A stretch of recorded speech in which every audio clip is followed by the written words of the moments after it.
I was having some problems taking this evaporator dryer off, and I was going to try to take all this out, like they say. I thought it would probably be easier to take this cover off. I've done it that way, and I don't know. It just seems like every video I've seen, they just take the whole unit out. Makes it a lot easier because there's a lot of screws down there. It's just super hard to get to. But I was having problems getting these disconnected. These funky little connections. Get them loosened up. And every video I watched, these guys literally, they threw the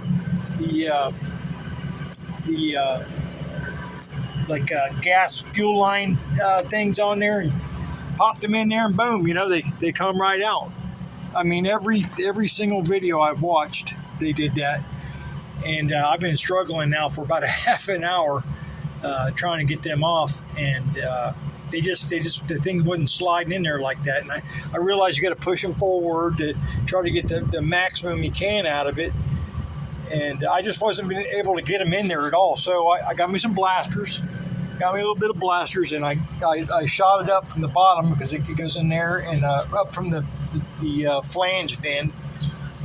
But the bottom one, I sprayed some stuff. I sprayed them both of them. Anyhow, I put it in the bottom one, put the clip on there, boom, come right off, super easy. But this one right here was giving me some problems. I wasn't able to get this in.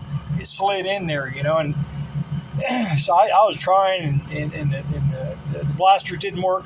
So what I did was I put this up there, got it in there as far as I could get it, and I took a rubber mallet and I pushed this in. I could literally feel it going forward. I guess this was stove up a little bit, just a little bit tight in there.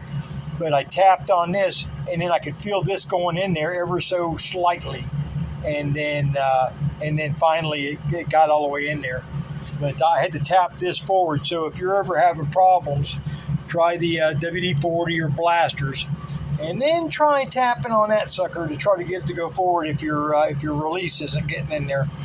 And I guarantee you it'll work then. But yeah, that's what it was. Gotta make that go forward, and then it'll slide in there a lot easier. And it's the way you're supposed to do it in a perfect world, but it wasn't working out. So I went that route with it, and it worked out.